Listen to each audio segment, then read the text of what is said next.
El sistema nervioso. El sistema nervioso es una estructura demasiado compleja que contiene un conjunto de células especializadas. En este encontramos a las neuronas y células gliales, también conocidas como células glía.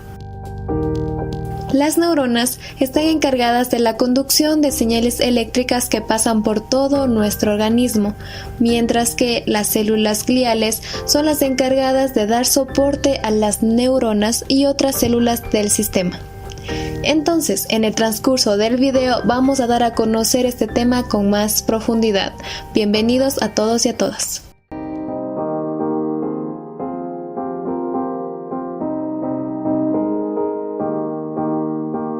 Clasificación de las neuronas. Se clasifican de acuerdo a la diversidad de formas observadas en los cuerpos neuronales, dendritas y axones. Iniciaremos con la neurona multipolar.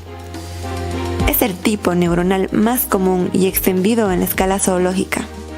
Además del axón, emergen del soma varias ramificaciones dendríticas.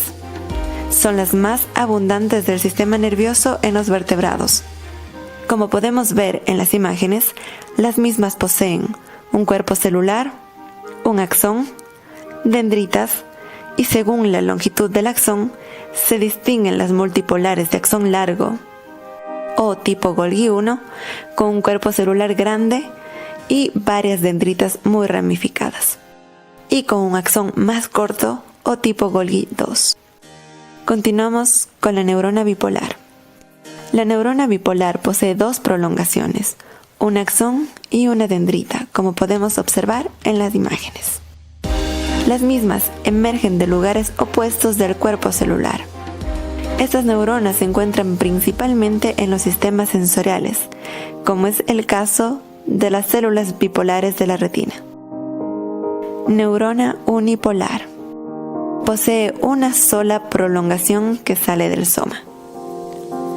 Neurona unipolar. Posee una sola prolongación que sale del soma. En las neuronas denominadas pseudo-unipolares, su axón se divide y estas prolongaciones tienen diferentes funciones. La primera función es la recepción de información propia de las dendritas y la otra que realiza la función de conducción de información característica del axón. Son generalmente sensoriales y receptan información táctil y nocioceptiva. Clasificadas según su función. Neuronas sensoriales. Captan información del entorno, recibida de los órganos de los sentidos y conducen al sistema nervioso central. Neuronas motoras. Transmiten información desde el sistema nervioso central y llegan hasta los músculos para ordenar el movimiento. Interneuronas o neuronas del circuito local. Procesan información localmente, es decir, sus prolongaciones no salen de la asamblea celular o estructura de la que forman parte. Neuronas de proyección. Transmiten información de un lugar a otro del sistema nervioso central. Sus prolongaciones se agrupan formando vías que permiten la comunicación entre diferentes estructuras. Pues bien, ahora pasaremos al tema de la estructura de la neurona, en donde cabe mencionar que están envueltas por una membrana, la membrana neuronal, estructura que constituye el límite entre el interior celular y el medio que le rodea, permitiéndole así funcionar como una unidad independiente. Dentro de la estructura de la neurona tenemos como primer punto el cuerpo celular. Es el centro metabólico en donde se encuentra parte de la maquinaria encargada de los procesos vitales de la célula. El cuerpo celular es la región que contiene el núcleo, el cromosoma y los nucleolos. Las neuronas requieren además proteínas específicas para desarrollar su función especializada, que es la transmisión de la información.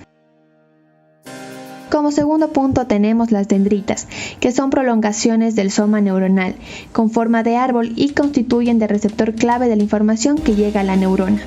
Pues bien, la membrana de las dendritas va a constituir generalmente el componente postsináptico. Es por esto que los mensajes que pasan de neurona a neurona se transmiten a través de la sinapsis. Cabe mencionar que una neurona puede establecer miles de sinapsis al mismo tiempo, a su vez estas captan los mensajes y conducen al cuerpo neuronal. Como tercer punto tenemos el axón, que es la prolongación del soma neuronal, generalmente más delgada y larga que las dendritas. Cada neurona tiene un solo axón y es la vía encargada de que la información se propague hacia otras células, desde el cuerpo celular hasta las terminales nerviosas. En el axón se pueden distinguir diferentes zonas: el segmento inicial denominado cono axónico, el axón propiamente dicho y el botón terminal. Como cuarto punto tenemos las terminales nerviosas, que como se puede observar en la imagen es una protuberancia al final de la rama de un axón, las cuales forman sinapsis con otra neurona, es decir, envían información de neurona a neurona. Y por último tenemos a la sinapsis, que es la conexión entre dos neuronas que no llegan a tocarse. Este espacio que se deja se denomina espacio sináptico, por la cual se pasa y se transmite la información de neurona a neurona. La información que se transmite es a través de un impulso eléctrico. Bueno, yo les voy a hablar sobre la glía, sus características y sus tipos. Primeramente hablaré de lo que son las células gliales. Las células gliales son otro tipo de células que desempeñan un papel fundamental para mantener a las neuronas en condiciones óptimas y también aseguran su adecuado funcionamiento y su supervivencia. Ahora hablaré sobre los 4 tipos de células gliales. El primer tipo son los astrocitos. Son las más abundantes, tienen una forma estrellada con múltiples extensiones que se dirigen desde el cuerpo celular. Se dividen en dos, los astrocitos fibrosos y los astrocitos protoplasmáticos. Los astrocitos fibrosos se encuentran en la sustancia blanca y tienen fibras nerviosas mielinizadas, mientras que los astrocitos protoplasmáticos están en la materia gris y constituyen un tejido nervioso formado por cuerpos celulares. Otro tipo de células gliales de las que voy a hablar son los oligodendrocitos. Estas son células que emiten prolongaciones que se encuentran alrededor de los axones. También constituyen un buen aislante que mejora considerablemente la transmisión de impulsos nerviosos entre neuronas. El tercer tipo de células gliales son las células de Schwann. Están situadas en el espacio interneuronal entre los somas neuronales. Fagocitan desechos en caso de daño de los nervios periféricos y están encargados de formar mielina alrededor de los axones del sistema nervioso periférico. Por último, les voy a hablar sobre las microglías. Estas se localizan entre neuronas y otros tipos de células gliales. Estas células se vuelven reactivas cuando se produce una lesión o llega información en el tejido nervioso y por eso proliferan rápido, adoptan una nueva forma y migran a la zona del daño, donde fagocitan restos celulares, fragmentos de mielina o neuronas dañadas y participan en la reparación de la lesión. Regeneración neuronal es el crecimiento de neuronas lesionadas. Sin embargo, esta regeneración no se da con tanto éxito en mamíferos y vertebrados superiores. La capacidad de crecimiento axónico certero que poseen los vertebrados superiores se pierde una vez que se alcanza la madurez. Las neuronas del sistema nervioso central pueden regenerarse si se trasplantan al sistema nervioso periférico, mientras que las neuronas del sistema nervioso periférico no pueden regenerarse si se trasplantan al sistema nervioso central, siendo evidente que existe algo en el sistema nervioso periférico que promueve la regeneración y algo en el central que la impide. Las células de Schwann son quienes favorecen la regeneración en el sistema nervioso periférico, porque son quienes recubren de mielina los axones del sistema nervioso periférico. Estas células liberan tanto factores neurotróficos como moléculas de adhesión celular. Los factores neurotróficos o neurotrofinas son una familia de proteínas que favorecen la supervivencia de las neuronas, estimulando el crecimiento de nuevos axones. Las moléculas de adhesión celular son proteínas localizadas en la superficie de la membrana celular de las células de Schwann y aportan las vías donde se desarrollan los axones en proceso de regeneración en el sistema nervioso periférico. En cambio, los oligodendrocitos son los que recubren de mielina los axones del sistema nervioso central, pero no estimulan ni guían la regeneración, incluso liberan factores que la impiden. Existen 3 tipos de regeneración. 1.